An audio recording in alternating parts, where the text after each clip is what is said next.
ഈ പൊസിഷനിൽ നിങ്ങൾ വൈറ്റ് കളിക്കുകയാണെങ്കിൽ എന്ത് മൂവ് കളിക്കും? ഇവിടെ ബ്ലാക്കിൻ്റെ കിങ് ഇവിടെ A3-യിലാണ്. അപ്പോൾ എങ്ങനെയാണ് ഈ കിങ്ങിനെ ലോക്ക് ചെയ്ത് ഒരു ചെക്ക് മെയ്റ്റിലേക്ക് പോകുന്നത്? അപ്പോൾ ഈ പൊസിഷൻ ആദ്യം കാണുമ്പോൾ പലർക്കും തോന്നുന്ന ഒരു മൂവാണ് ബിഷപ്പിനെ വന്ന് C1-ലേക്ക് വന്ന് ചെക്ക് കൊടുക്കുക. പക്ഷേ ഇതിൻ്റെ ഒരു പ്രശ്നം എന്താണെന്ന് വെച്ച് കഴിഞ്ഞാൽ കിങ് ഈ വഴി ഓടിപ്പോയി രക്ഷപ്പെടുകയും ചെയ്യും. അപ്പോൾ അതുകൊണ്ട് തന്നെ ഇതൊരു നേരിട്ടുള്ള ഒരു സൊല്യൂഷൻ അല്ല എന്ന് മനസ്സിലായി. ഇനി വേറെ എന്തൊക്കെ മൂവാണ് ഇവിടെ ചെയ്യാൻ പറ്റുക? അപ്പോൾ ഇനി വേറൊരു ഐഡിയ, ഈ കിങ്ങിനെ ലോക്ക് ചെയ്യാൻ ചെയ്യാവുന്ന മറ്റൊരു ഐഡിയ, പോൺ ടു C3 കളിച്ചിട്ട് ഈ സ്ക്വയർ അങ്ങ് അടച്ചു കളയുക, കിങ്ങിൻ്റെ എസ്കേപ്പ് സ്ക്വയർ അടച്ചു കളയുക, അടുത്ത മൂവിൽ ബിഷപ്പ് വെച്ച് ചെക്ക് മെയ്റ്റ് ആക്കാൻ നോക്കാം.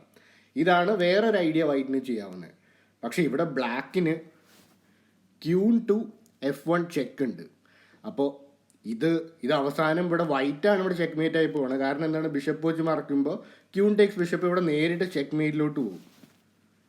അപ്പോൾ അതുകൊണ്ട് തന്നെ ഇവിടെ പോൺ ടു C3 ഒന്നും കളിക്കാൻ വൈറ്റിന് സമയമില്ല. അപ്പോൾ എന്താണ് ഇവിടെ വൈറ്റ് കളിക്കേണ്ടത്? ഇവിടെ ബ്ലാക്കിനെ ഒരു കൂട്ടിലാക്കി ഒരു ചെക്ക് മേറ്റിംഗ് നെറ്റിലേക്ക് എടുക്കാൻ വേണ്ടിയിട്ട് എന്താണ് ഇവിടെ വൈറ്റ് കളിക്കേണ്ടത്? നിങ്ങൾക്ക് വേണമെങ്കിൽ വീഡിയോ ഒന്ന് പോസ് ചെയ്തിട്ട് വൈറ്റ് കളിക്കേണ്ട ബ്രില്യൻ മൂവിനെ പറ്റി ആലോചിക്കാവുന്നതാണ്. ഓക്കെ, നമുക്കതിനൊന്ന് കണ്ടാലോ. Rook to E7. അപ്പം ഈ മൂവിൻ്റെ ഐഡിയ ഈ ഒരു ക്യൂനും ഈ ഒരു താഴേക്കുള്ള ലൈൻസ് എല്ലാം ഡിസ്കണക്ട് ചെയ്യാൻ വേണ്ടിയാണ്. അപ്പോൾ ബ്ലാക്ക് ഒന്നും ചെയ്യാതിരുന്നു കഴിഞ്ഞാൽ റൂക്ക് E3 ഈ ഒരു സ്ക്വയറിലോട്ട് വന്നിട്ട് ഇവിടെ ചെക്ക് മേറ്റ് സംഭവിക്കും. പ്രത്യേകം ശ്രദ്ധിക്കുക, ബ്ലാക്ക് ഒന്നും ചെയ്യാതിരുന്നാൽ ഇങ്ങനെ ഒരു ചെക്ക് മേറ്റ് സംഭവിക്കും. വേറെ ഒരു സ്ക്വയറിലോട്ട് ഇങ്ങനെ മൂവ് ചെയ്യാൻ പറ്റില്ല. ഇനി ബ്ലാക്ക് അപ്പോൾ ഈ ഒരു റൂക്കിനെ വെട്ടിയെടുക്കുന്ന വേരിയേഷൻ ഉണ്ട്. ഇനി വന്നിട്ട് നേരിട്ട് ചെക്ക് വന്നാലോ? ചെക്ക് വന്നു കഴിഞ്ഞാൽ ആദ്യം ചെയ്യാൻ പോണേ ഇതിനെ അങ്ങ് മറയ്ക്കും, ആ ചെക്ക് അങ്ങ് മറയ്ക്കും. ഇപ്പോൾ ക്യൂൻ എന്തായാലും എടുത്ത് മാറ്റണമല്ലോ. ക്യൂൻ എടുത്ത് മാറ്റാൻ വേറെ എവിടെയെങ്കിലും പോയി കഴിഞ്ഞാൽ ഇത് വീണ്ടും ചെക്ക് മേറ്റാണ്. ഇനി വേറൊരു മൂവ്, ഇത് നമ്മൾ കണ്ടു കഴിഞ്ഞു. ആദ്യം ഈ ചെക്ക് കണ്ടു കഴിഞ്ഞു, താഴേക്കുള്ള ചെക്ക് കണ്ടു കഴിഞ്ഞു.